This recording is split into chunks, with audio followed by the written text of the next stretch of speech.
Hello friends. आज हम लोग जो टॉपिक डिस्कस करेंगे वो अल्कोहल ऑफ इकोनॉमी है। इकोनॉमी लिक्वर क्या? यस। आज क्योंकि पिछले कल से जैसे ही ये न्यूज आई है कि लिक्विड सोप्स को ओपन किया जा रहा है तो मार्केट में एक अलग गहमा गहमी है। जो पीने के शौकीन हैं उनकी अपनी कहानी है। वो तो कह रहे हैं सबको मालूम है मैं शराबी नहीं, फिर भी कोई पिलाए तो मैं क्या करूं।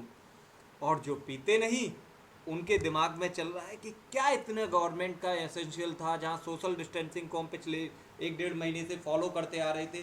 गवर्नमेंट को क्या मतलब सारे लॉसेस को गवर्नमेंट बियर कर रही थी, तो अल्कोहल के लॉसेस को क्यों नहीं बियर कर पाई?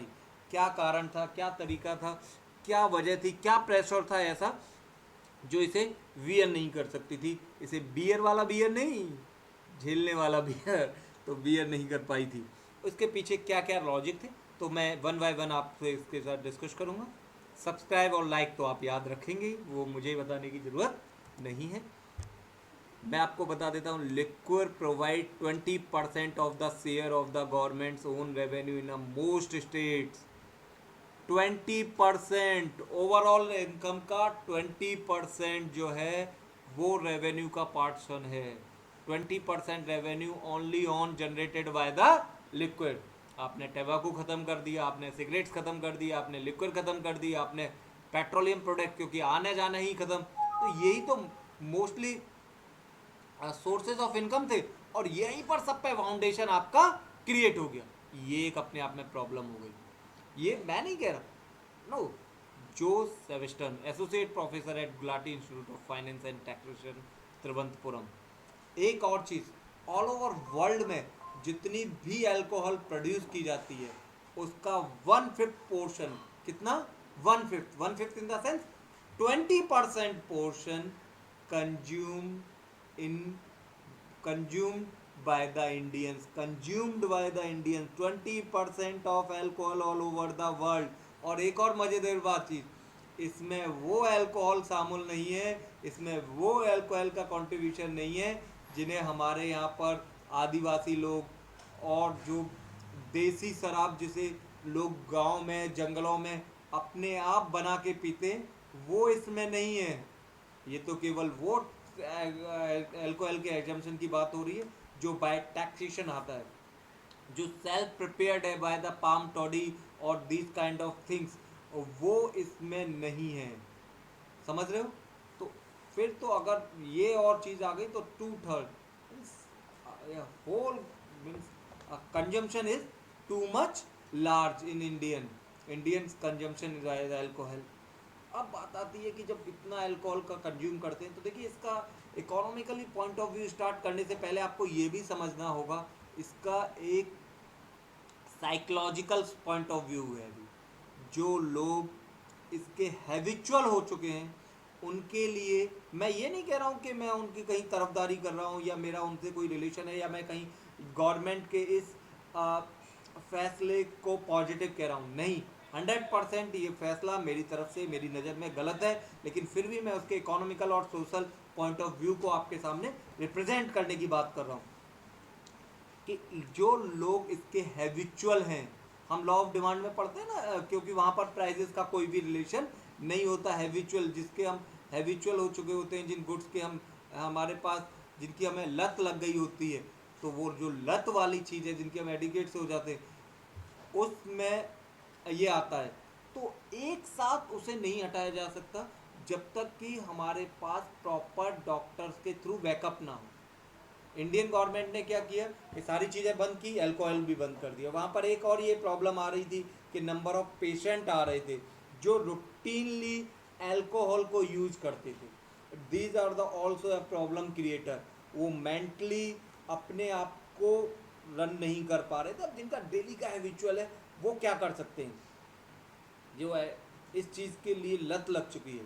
अब यहाँ पर बता रहा हूँ कि ऑल ओवर वर्ल्ड, इंडिया के लिए, इसके लिए और यूपी के लिए स्पेसिफिक मेरा कंसंट्रेशन यहाँ यूपी के लिए रहेगा। जब यूपी में इसे खोला गया तो उसका क्या क्या करना था, तो all state revenue by liquid 700 crore in year. कितना? 700 करोड़। 700 करोड़ का लिक्विड से ऑल स्टेट्स का रेवेन्यू होता। ये कहीं नहीं है कि भाई लिक्विड नहीं होगा तो हम जिंदे नहीं रहेंगे, क्यों नहीं। बिहार है, गुजरात है, ये बड़े राज्य हैं जिन्होंने अपने यहाँ पर 100% लिक्विड को बैन कर रखा है।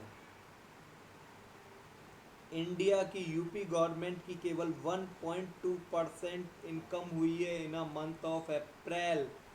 इंडियन गवर्नमेंट, यूपी गवर्नमेंट ने डिसाइड किया था 1,66,021 रुपीज़ इन अप्रैल उनका रेवेन्यू आना था। आया कितना? 2012.66 करोड़। इनका अप्रैल में बाय द लिक्विड 3,560 करोड़ आने थे बाय द लिक्विड। बट ये अप्रैल में नहीं था, ये टोटल इनकम आनी थी 1,66,002.1 करोड़, ये टोटल थी होल ऑफ द ईयर के लिए। लेकिन हमने मंथ ऑफ अप्रैल में केवल 2012 ही अचीव किया। ये होल अमाउंट के लिए था, ये अप्रैल के लिए था। मीन्स इस अमाउंट को हमें डिवाइड करना है 12 से, तो हमें पता लगेगा कि हमें कितना अचीव करना था।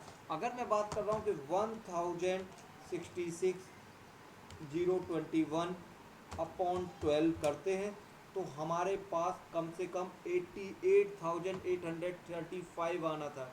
88,835 हमारे पास रिसीव कितना हुआ? केवल 2012.66 करोड़। तो ये एक ह्यूज गैप था, इकोनॉमी गड्ढे में जा रही थी, लॉसेस थे। अब अप्रैल में हमारा वेट से टारगेट था लिक्विड से 3,560 करोड़ का, लेकिन हम अचीव कर पाए केवल 41.96 करोड़। डेट्स अ गैप, केवल 1.2% ऑफ 3,560 करोड़ का। तो यहाँ पर ये अपने डे टू डे एक्सपेंडिचर्स को भी बियर करना मुश्किल था। मैंने दो चीज़ की, बाय द सोशल जो मेंटली डिस्टर्ब हो चुके थे क्योंकि वो हैबिचुअल थे उस चीज़ के लिए, उन्हें नहीं मिल रहा था। सेकेंडली ये एक बहुत बड़ा मॉनेटरी लॉस की भी वजह थी। रेवेन्यू की अगर मैं ब्रेकअप की बात कर रहा हूँ तो यहाँ पर यूपी गवर्नमेंट की एक्साइज डिपार्टमेंट की रिपोर्ट्स है 18-19 तक की। यहाँ पर 20%, 19%, 15, 4.5, 1.5, 21, 38%, 18 से 18-19 में 38% की रैपिड ग्रोथ से भाग रही थी हमारी गाड़ी। हमारी इकोनॉमी सर्राटे से चल रही थी एक्साइज डिपार्टमेंट के थ्रू, लेकिन अब 1.2% केबल रही है, तो नेगेटिव में जा रही है। अगर ये करेंगे तो हम अपने एक्सपेंडिचर्स को पूरा कैसे कर पाएंगे? हम कैसे कह सकते हैं कि हम स्टेट गवर्नमेंट्स के एम्प्लॉय को भी सैलरी दे पाएंगे? हम कैसे कह सकते हैं कि जो हॉस्पिटल्स में मेडिसिन आ रही हैं उन्हें रन करा पाएंगे? मैं ये नहीं कह रहा हूँ, मैं बार बार बोल रहा हूँ, मैं ये नहीं कह रहा हूँ कि इसका केवल एक ही alternative and that alternative is only on liquid. लेकिन नेक्स्ट स्लाइड में मैं आपके साथ ये डिस्कस करूंगा कि ये कितना जरूरी हो रहा है। आपका स्टेट ऑन टैक्स रेवेन्यू में हमारे पास 90% जो है, ये 5 आइटम्स हैं जहां पर state on tax revenue generate होता है। इसमें प्रॉपर्टी और ट्रांजैक्शन 11.2% है, state VAT mainly petroleum product से 21.5 है, और स्टेट एक्सरसाइज मेनली लिक्विड से 11.9 है। आपका ट्रांसपोर्टेशन बंद है तो 21.5 वो क्लोज है।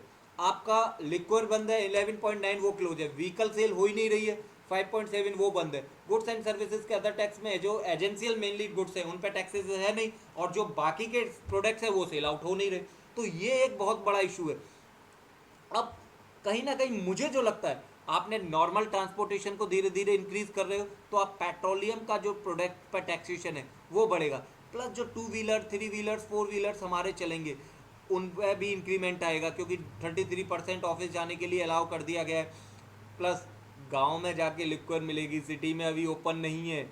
और भैया सिटी से गांव जाने के लिए तो बाइक चाहिए, कार चाहिए, और वो बाइक और कार कहीं ना कहीं पेट्रोलियम प्रोडक्ट्स को यूज़ करेंगे, तो आप वहाँ से भी रेवेन्यू जनरेट करोगे, प्लस आप स्टेट एक्साइज की मेनली लिक्विड का भी रेवेन्यू जनरेट करोगे। ये एक मेन रीजन था। मैंने एक और चीज़ आप लोगों के साथ शेयर करना चाहता हूँ कि मैं देख रहा था कहीं एक्सपायरी डेट का भी कुछ फ्लो है क्या? कोई एक्सपायरी डेट नहीं होती लिक्विड पे। बियर में जरूर 6 to 8 मंथ्स का डिफरेंट ऑर्गेनाइजेशन का होता है, लेकिन लिक्विड अगर सील बंद है तो वहां पर कहीं कोई एक्सपायरी नहीं है। तो वो नहीं है इशू। इशू मेनली है आपका इनकम प्लस साइकोलॉजिकल प्रेशर। तो थैंक यू गाइस, मैंने अपनी तरफ से इसे कन्वे करने की कोशिश की है। बाकी अगर आपको कोई और इशू आता है तो प्लीज़ आप मेरे साथ कमेंट के साथ जुड़िएगा। Thank you.